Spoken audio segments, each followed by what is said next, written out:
सरकारनं मदतीची घोषणा तर केलेली आहे, मात्र आरोप प्रत्यारोपांचा सामना हा राज्यात सुरू असलेलाच आपल्याला पाहायला मिळतोय। यानंतर वळूया पुढच्या बातमीकडे। बातमी आहे राजकारणातून। नवा भिडू नवं राज्य अशी म्हण तुम्ही ऐकली असेल, मात्र आता नवा भिडू नवा वाद असं म्हणण्याची वेळ आलेली आहे, ती अर्थात महाविकास आघाडीवर। आणि याला कारण आहे ती म्हणजे राज ठाकरेंची संभाव्य एंट्री। नव्या भिडूची आम्हाला गरज नाही असं काँग्रेसचे प्रदेशाध्यक्ष हर्षवर्धन सकपाळ यांनी विधान करताच नव्या वादाला तोंड फुटलं। मनसे आणि काँग्रेसची विचारसरणी पूर्णपणे वेगळी असल्याचा दावा काँग्रेसचे नेते करतायत। त्यामुळे मनसेसोबत जुळवून घेण्यासाठी राज ठाकरेंनी मोदींबाबत आपली भूमिका स्पष्ट करण्याची मागणी काँग्रेसकडून केली जाते। त्यामुळे राज ठाकरेंना टाळी देण्याचा प्रयत्न असणाऱ्या उद्धव ठाकरेंसमोर हा नवा पेच निर्माण झालाय।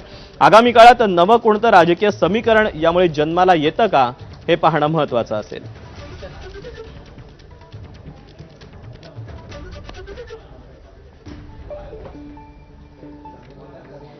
तेव्हा एबीपी माझाला दिलेल्या मुलाखतीमध्ये हर्षवर्धन सकपाळ यांनी नव्या भिडूबाबत काय नेमकं वक्तव्य केलं होतं आपण पाहूया। वाटाघाटी ज्या आहेत ह्या स्थानिक पातळीवर आमच्या होणार आहेत।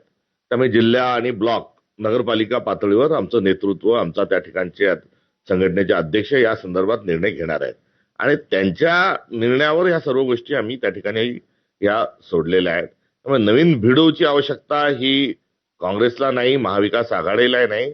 जो संविधान की बात करेगा वही इंडिया अलायन्स के साथ चलेगा, हे असणारं जे धोरण आहे त्या धोरणाच्या अनुषंगाने आम्ही आतापर्यंत आमचा प्रवास झालोय आणि पुढे देखील हाच प्रवास राहणार आहे। आणि त्या अनुषंगाने ज्या भिडूच्या संदर्भातली जी चर्चा आहे या चर्चेकरता इंडिया अलायन्सकडे सर्व ज्यांना कोणाला येण्याच्या अनुषंगाने काही चर्चा असेल त्यांनी त्या ठिकाणी जाऊन संपर्क साधला पाहिजे। तेव्हा या सगळ्या राजकीय मुद्द्यावर आता महाविकास आघाडीतील घटक पक्षांना नेमकं काय वाटतंय, त्यांच्या काय प्रतिक्रिया त्या आपण पाहूया। नाही, मला माहित नाही, ते अधिकृतपणे काही त्यांनी चर्चा केलेली नाही। हर्षवर्धन सकपाळ काँग्रेसचे अध्यक्ष आहेत।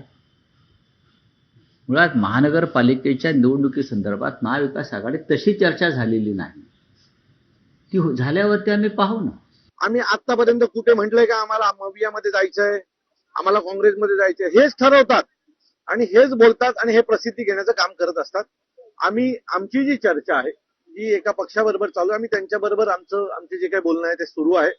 आम्ही आतापर्यंत काँग्रेसची कुठल्याही प्रकारची युतीच्या आघाडीच्या बाबतीमध्ये कुठलीही चर्चा ही आम्ही आतापर्यंत केलेली नाही किंवा आमच्या कुठल्याही पक्षाचे नेते याच्या बाबतीत कुठलंही भाष्य केलं नाही। त्यामुळे तुम्ही बिनधास्त तुमची आघाडी सांभाळा, ती तुमच्याकडे सुखरूप राहू द्या, एवढीच आमची त्यांना सांगणं। नाही, आमच्याकडे काय म्हणजे प्रस्तावच आलेला नाहीये, त्याच्यामुळे चर्चेचा विषयच येत नाही। जेव्हा चर्चा होईल तेव्हा सविस्तर चर्चा करू आणि तुम्हालाही सांगू। नाही, आमच्याकडे काय म्हणजे प्रस्तावच आलेला नाहीये, त्याच्यामुळे चर्चेचा विषयच येत नाही। जेव्हा चर्चा होईल तेव्हा सविस्तर चर्चा करू आणि तुम्हालाही सांगू।